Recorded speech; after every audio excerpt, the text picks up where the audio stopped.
இப்போ நம்ம பார்க்க போறது வந்து மேக்ஸிமம் ஹைட் Hmax குரிய ஈக்குவேஷன். ப்ரீவியஸ் வீடியோல நம்ம என்ன பார்த்தோம், பாரபோலிக் ஈக்குவேஷன் என்ன, அதோட ட்ராஜெக்டரியோட பாத் என்ன, அதோட ஈக்குவேஷன் என்ன அப்படிங்கறத பார்த்தோம். இப்போ நம்ம பார்க்க போறது வந்து இந்த மேக்ஸிமம் வெர்டிகல் டிஸ்டன்ஸ் குரிய ஈக்குவேஷன் என்ன. ஸோ மேக்ஸிமம் ஹைட்னா என்னன்னா, இந்த ப்ரொஜெக்டைல் வந்து டிராவல் ஆகும்போது அது டிராவல் பண்ணக்கூடிய மேக்ஸிமம் வெர்டிகல் டிஸ்டன்ஸ் தான் நம்ம வந்து மேக்ஸிமம் ஹைட் அப்படின்னு சொல்லுவோம். ஸோ இப்போ வெர்டிகல் டைரக்ஷன் அப்படிங்கிறதுனால விஒய் காம்பனன்ட் ஆர் என்னென்ன இப்போ டிஸ்டன்ஸ் ஆகட்டும் அல்ல வெலாசிட்டி காம்பனன்ட் ஆகட்டும், எது எடுத்தாலுமே நம்ம வெர்டிகல் டைரக்ஷனுக்குரிய காம்பனண்ட்டை தான் நம்ம ஃபோக்கஸ் பண்ண போறோம். ஸோ நம்ம for vertical motion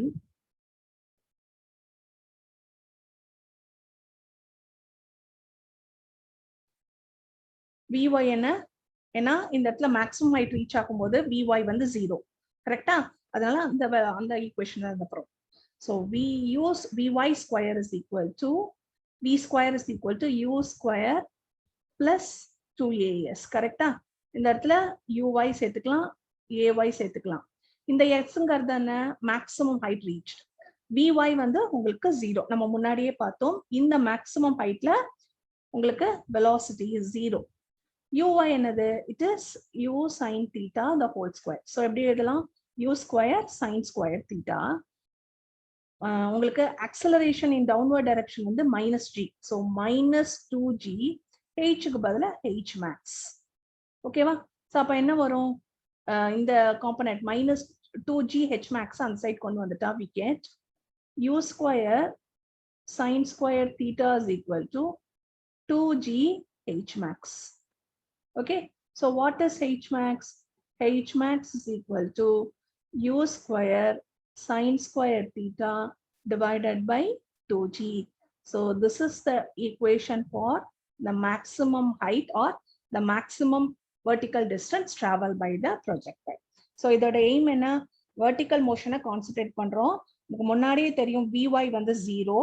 okay, initial velocity வந்து இந்த வெர்டிகல் டைரக்ஷன் வந்து u square sin square theta -2g hmax. இந்த ஈக்குவேஷன் வந்து நம்ம கண்டுபிடிச்சாச்சு. இப்போ அடுத்தது நம்ம பார்க்க போறது மேக்ஸிமம் டிஸ்டன்ஸ் பார்த்த மாதிரி வெர்டிகல் டைரக்ஷன்ல ஹாரிசான்டல் டிஸ்டன்ஸ்ல மேக்ஸிமம் ரேஞ்ச் என்ன, அண்ட் தென் வந்து டைம் ஆஃப் ஃளைட்னா என்ன அப்படிங்கறத பார்க்க போறோம். ஓகேவா?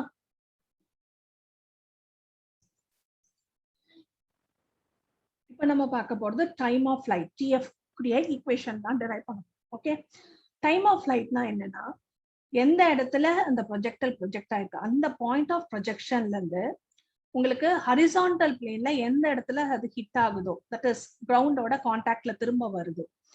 ஸோ பாயிண்ட் ஆஃப் ப்ரொஜெக்ஷன்ல இருந்து ஹரிசான்டல் பிளேன்ல ஹிட் ஆகிற வரைக்கும் அந்த ப்ரொஜெக்டைலோட மோஷன் அண்டர்கோ பண்ணும்போது எவ்வளவு time எடுத்துக்குதோ, the total time taken by the projectile from the point of projection till it hits the horizontal plane is called the time of flight. So நம்ம முன்னாடி பார்த்த மாதிரி ஓங்கிற பாயிண்ட் ஆஃப் ப்ரொஜெக்ஷன்ல இருந்து பிங்கிற பாயிண்ட் ஆஃப் கான்டாக்ட் ரீச் ஆகிற வரைக்கும் அது எவ்வளவு டைம் எடுத்துக்குது அப்படிங்கிற ஈக்குவேஷன் தான். ஸோ அப்போ இந்த டைம் ஆஃப் ஃளைட்டுங்கிறது என்னன்னா, நம்ம என்ன மாதிரி டைப் ஆஃப் மோஷனை நம்ம கன்சிடர் பண்ணிக்கணும், it is nothing but a vertical motion.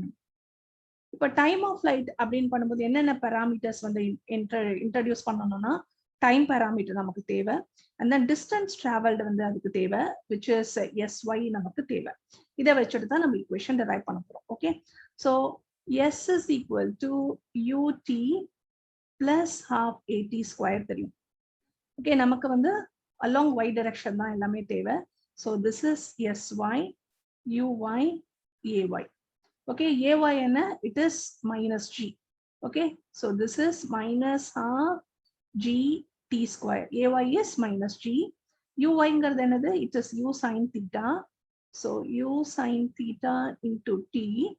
Okay, இந்த இடத்துல t-க்கு பதிலா நம்ம என்ன யூஸ் பண்ண போறோம், TF time of flight use பண்ண போறோம். அடுத்ததுல எழுதிக்கலாம் SY. What is the net displacement? SY-ங்கிறது distance traveled or displacement. ஏன்னா இங்க வந்து ஆரம்பிச்சு this is the point of projection, இங்க ஆரம்பிச்சு இங்க முடியுது. So what is the displacement here? The displacement along vertical direction. இது எல்லாமே ஹாரிசான்டலா இருக்கு. vertical directionல net displacement வந்து 0. புரியுதா? தோ நம்ம வந்து பாயிண்ட் ஆஃப் ப்ரொஜெக்ஷன்ல இருந்து பாயிண்ட் ஆஃப் கான்டாக்ட் வரைக்கும் நம்ம பார்த்தா கூட வெர்டிகல் மோஷன் அண்டர்கோ பண்றதுனால net displacement is 0 here. அப்ப இந்த equation எப்படி எழுதலாம்? u sin theta into the t க்கு பதிலா time of flight. tf is equal to இந்த minus on side போயிடும் இல்லையா? So half g into tf square. Okay, ma? This is the equation. So tf இருக்கு இல்லையா? cancel ஆயிடும். So we get tf is equal to இந்த tf cancel ஆயிடும். Okay. So இந்த இடத்துல tf is equal to இந்த 2 வந்து மேல வந்துரும். So 2u sin theta இந்த g கீழ வந்துரும். 2u sin theta by g is the equation for the time of flight. This is the equation of the time of flight. Okay va? So vertical motion consider பண்றோம். இதுல vertical motion போது distance focus பண்றோம். Vertical displacement வந்து 0வா இருக்கு along the vertical direction. உங்களுக்கு acceleration component minus g இருக்கு substitute பண்ணி time of flight வந்து நம்ம கண்டுபிடிச்சாச்சு. So the time of flight is the time taken by the projectile to go from this point O to B through A. Through Aங்கிறது இந்த இடத்துல maximum height reach ஆகுதுல. So OAB இந்த path reach பண்றதுக்கு அதோட time taken தான் time of flight. ஓகேவா? இப்ப அடுத்தது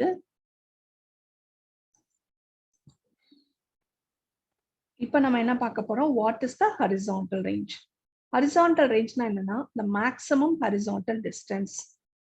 எங்க இருந்து? From the point of projection வந்து till the point where it touches the ground or hits the ground. இங்க இருந்து ஆரம்பிச்சு இங்க வரைக்கும் அது எவ்வளவு டிஸ்டன்ஸ் டிராவல் பண்ணுது, அதுதான் வந்து horizontal range. அதுல maximum horizontal range உரிய equation என்ன அப்படிங்கறத நம்ம கண்டுபிடிக்கிறோம். சிம்பிள். இப்ப நம்ம வந்து horizontal rangeனால என்னது? We are going to concentrate in the horizontal motion. So time of flight vertical motion பார்த்தோம், இந்த இடத்துல horizontal motion. இப்ப என்ன கண்டுபிடிக்க போறோம்? This is nothing but the maximum distance travel horizontal. Maximum distance in horizontal direction, correct? So what is the formula? Very easy. S is equal to ut plus half at square. So horizontal motion தானே, அப்ப sx ux ax உங்களுக்கு தெரியும். Along the horizontal direction வந்து a component acceleration component வந்து 0. ux வந்து it is simply u cos theta. sx ங்கிறது it is nothing but the range. So r is equal to u cos theta. t ங்கிறது என்னது? இந்த இடத்துல time of flight. ஏன் அப்படின்னு பாத்தீங்கன்னா time of flight ங்கிறது என்ன பார்த்தோம் முன்னாடி? Point of projection இருந்து till the point where it touches the ground. இவ்வளவு இங்க இருந்து ஆரம்பிச்சு இங்க முடியறதுக்கு அந்த projectile motion undergo பண்ணும்போது அது என்ன டைம் எடுத்துக்குது அப்படிங்கறதான பார்த்தோம். அப்ப இந்த இடத்துல டைம்ங்கிறது என்னது? டோட்டல் டைம் ஆஃப் ஃபிளைட்டா இருக்கும். So which is TF. Sorry, total time of flightல simply time of flight. ஏன்னா time of flightனாலே total distance. The projectile வந்து என்ன time எடுத்துக்குதா from the point of projection till it touches the ground. இப்ப இதோட horizontal distance கான it is simply ux into t. Okay, so what is TF? நம்ம முன்னாடி கண்டுபிடிச்சோம். TF is nothing but 2u sin theta by g. அதை வந்து இந்த equationல substitute பண்ணா we get r is equal to u cos theta multiplied by 2u sin theta divided by g. Okay, so u square ஆயிடும். 2 sin theta cos theta என்னன்னா it is simply nothing but sin 2 theta. Sin 2 theta is 2 sin theta cos theta வரும் divided by g. This is the equation. This is the equation for horizontal range. R is equal to u square sin 2 theta by g. இப்போ maximum range என்ன? அதுக்கான equation தான் பார்க்க போறோம். What is the maximum range? இந்த equationல பாத்தீங்கன்னா r வந்து it depends upon the initial velocity u and the angle theta. It is directly proportional and inversely proportional to the acceleration due to gravity. ஓகேவா? இப்போ இந்த maximum range எப்போ, அதாவது இந்த range வந்து எப்போ maximum இருக்கும்னா sin 2 theta வந்து 1 இருக்கும் பொழுது. Okay, sorry. So sin 2 theta வந்து 1 இருக்கும் பொழுது this equation becomes r is equal to u square by g. கரெக்டா? இது எப்போ பாசிபிள்? at what angle அப்படின்னு பாத்தீங்கன்னா 2 theta வந்து 90 டிகிரியா இருக்கும்போது, that is pi by 2 இருக்கும்போது. அப்போ what is the angle theta? இப்போ இங்க இப்படி ப்ரொஜெக்ட் பண்றோம், இதான் u, இதோட ஆங்கிள் வந்து தீட்டா. இந்த தீட்டா என்னவா இருந்தா உங்களுக்கு 2 தீட்டா வந்து 90 டிகிரியா இருக்கும். So theta is equal to pi by 4. கரெக்டா இந்த 2 கீழே வரும்போது pi by 4 which is 45 degree.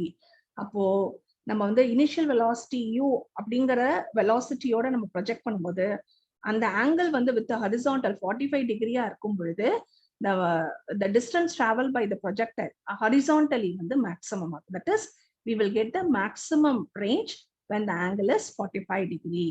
So இங்க இருந்து நம்ம throw பண்றோம், project பண்றோம். When the angle theta is equal to 45 degree, the range will be maximum. So R max is equal to u square by g. This is the condition. So far நம்ம என்னெல்லாம் பார்த்தோம்? What அதாவது ட்ரெஜெக்டரியோட பாத் equation என்ன அப்படிங்கிறத பார்த்தோம். இப்போ நம்ம maximum range அதாவது ஹரிசான்டல் ரேஞ்ச் கூடிய டிஸ்டன்ஸ் என்னன்னு பார்த்தோம். டைம் ஆஃப் ஃபிளைட் கூடிய ஈக்குவேஷன் என்னன்னு பார்த்தோம், 2u sin theta by g. And then நமக்கு ஃபர்ஸ்ட் நம்ம பார்த்தது என்ன, மேக்ஸிமம் ஹைட் கூடிய ஈக்குவேஷன் பார்த்தோம். ஹோப் இந்த வீடியோ உங்களுக்கு ஹெல்ப்ஃபுல்லா இருக்கும்னு நினைக்கிறேன். தேங்க்யூ ஃபார் வாட்சிங் this video. Keep supporting Shankar's physics tutorials. Thank you.